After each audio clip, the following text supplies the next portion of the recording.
Sejarah Islam di Amerika tak bisa dilepaskan dari sosok Ayuba Sulaiman Diallo. Dia adalah bangsawan Muslim asal Afrika Barat yang ditangkap, lalu dijual sebagai budak ke Amerika. Tetapi kehidupannya sebagai budak justru menginspirasi begitu banyak orang. Kendati diperdebatkan, Ayuba dianggap Muslim pertama di Amerika. Edward E. Curtis dalam buku berjudul Muslim in America menyebutkan bahwa Ayuba Sulaiman Diallo lahir pada tahun 1700 di kota Bundu yang sekarang masuk wilayah Senegal. Dia adalah anak dari keluarga bangsawan Fulani yang sejahtera dan terhormat. Sulaiman, ayah Ayuba, adalah seorang ulama Muslim yang sangat dihormati. Dia diberi kepercayaan untuk menjadi guru bagi pangeran kerajaan. Ketika ayahnya mengajar, Ayuba pun ikut hadir di dalam kelasnya.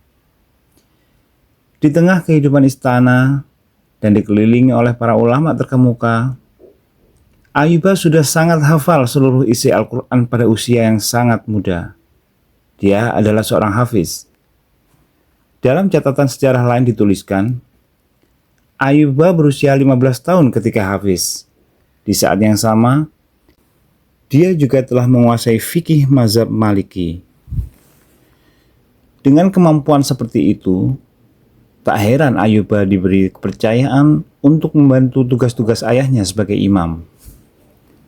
Sulaiman, ayah Ayuba, juga berperan penting dalam kancah perpolitikan. Dia telah membantu mendirikan kota Bundu, tempat Ayuba dibesarkan. Bundu adalah kota Islam orang-orang Fulani, sebuah kota yang diperjuangkan melalui Fula pertama atau jihad orang-orang Fulani 10 tahun sebelum Ayuba dilahirkan. Melalui peristiwa itu, orang-orang Fulani menjadikan kota tersebut sebagai negara kota Islam. Menginjak usia 31 tahun, Ayuba telah mencapai kemapanan. Dia memiliki 2 istri dan 4 anak. Pada titik inilah, di puncak masa mudanya, hidup Ayuba berubah dramatis.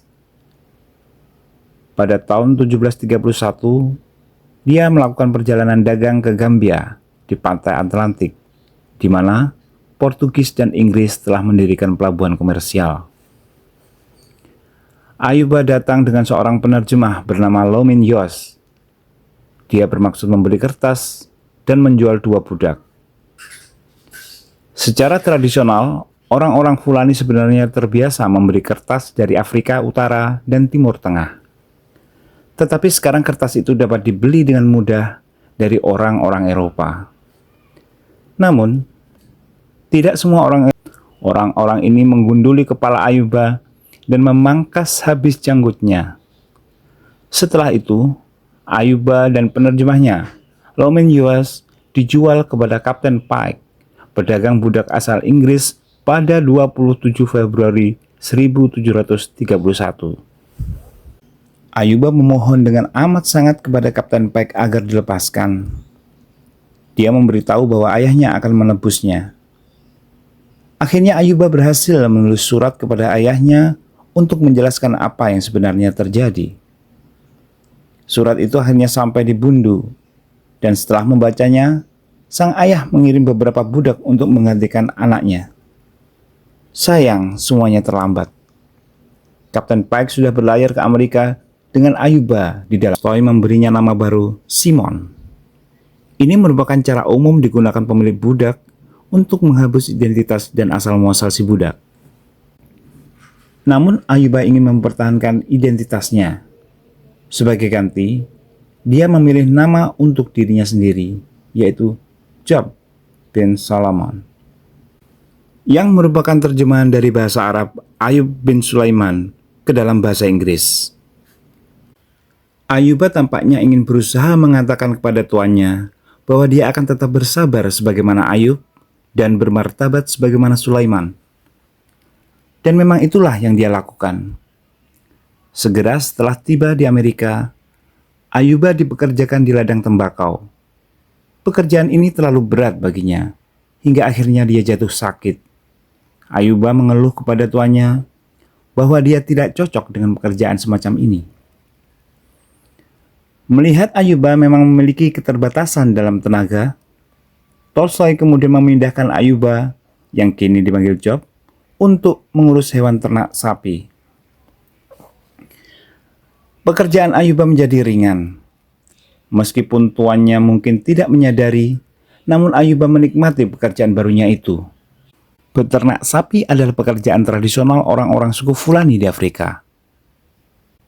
Namun lebih dari itu, kini Ayuba punya waktu untuk sholat, yang tidak mungkin dilakukannya di ladang tembakau karena pengawasan yang ketat. Sekarang, dengan tingkat pengawasan yang lebih longgar, Ayuba dapat pergi secara diam-diam ke hutan terdekat untuk sholat. Sampai suatu hari, seorang anak laki-laki kulit putih menemukannya sedang sholat di hutan. Anak itu lalu mengolok-oloknya dan melemparkan kotoran ke wajahnya. Mungkin karena alasan inilah dan insiden-insiden lain yang menyedihkan, Ayuba merasa tak tahan. Dia lalu melarikan diri setelah melayani tuannya hanya dalam beberapa bulan. Namun tak lama setelah pelariannya, Ayuba tertangkap di Kent County, Pennsylvania. Peristiwa ini terjadi pada Juni tahun 1731. Ketika Ayuba ditangkap, dia tidak bisa berbicara bahasa Inggris dan tidak bisa mengatakan dari mana dia berasal, oleh Tuhan siapa. Allah, Muhammad. Hanya dengan mengulang kata-kata inilah Ayuba menjawab ketika diinterogasi oleh penangkapnya.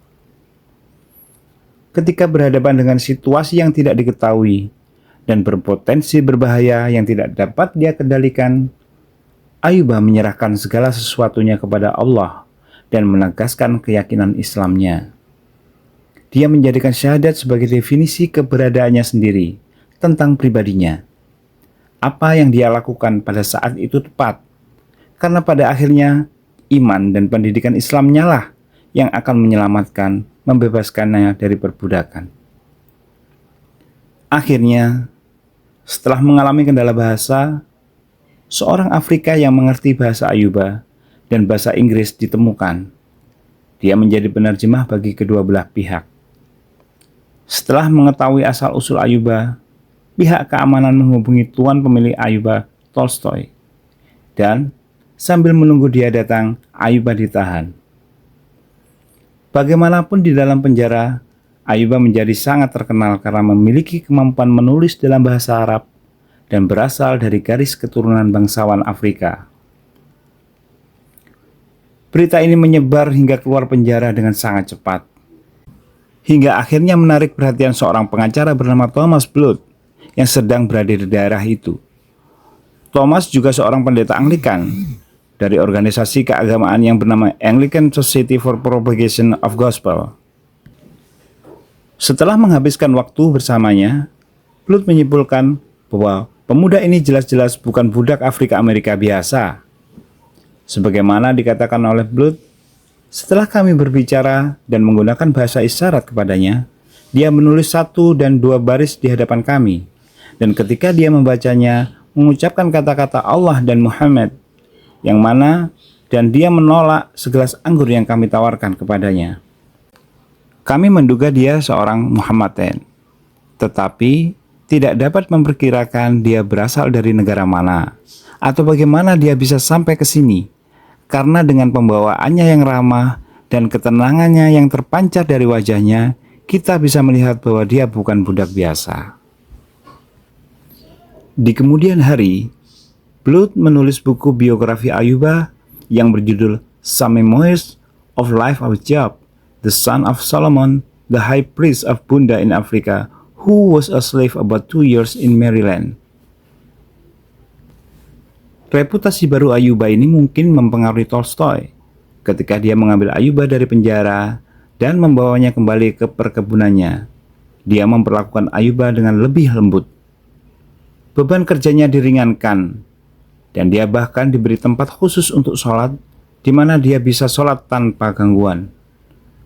Selama perbudakan, Ayuba terus mempertahankan keyakinannya Selain sholat, dia pun berpuasa, mengikuti hukum dasar Islam tentang makanan. Dia tidak keberatan untuk memakan ikan, namun tidak mau sedikit pun memakan daging babi. Selain itu, dia juga disebut telah menolak makan daging apapun, kecuali dia sendiri atau orang muslim lain yang menyembelihnya. Orang-orang di sekitarnya pun sering membiarkannya menyembelih untuk dirinya sendiri dan untuk kelompok mereka. Ayyub sempat menulis surat kepada ayahnya di Senegal, menjelaskan kepadanya segala sesuatu yang telah terjadi, dan meminta keluarganya untuk membebaskannya. Dia menulis dalam bahasa Arab kepada ayahnya, memberitahu tentang kemalangannya, dan berharap dia masih bisa menemukan cara untuk menebusnya. Tulis Thomas Blood. Ayyub yang tetap berpegang teguh pada agamanya, menggunakan anugerah yang diberikan langsung kepada pangkalnya. Dia adalah produk murni dari tradisi Islam dan kebangsawanan keluarganya. Sebuah contoh yang sempurna dari harga diri, kepercayaan diri, iman yang tak tergoyahkan. Tidak seperti budak lain yang dianggap bodoh oleh para tuan mereka, Ayyub menggunakan kecerdasannya untuk mengamati dan memahami cara serta alur kerja jaringan perbudakan transatlantik demi mencari celah dari jaringan tersebut.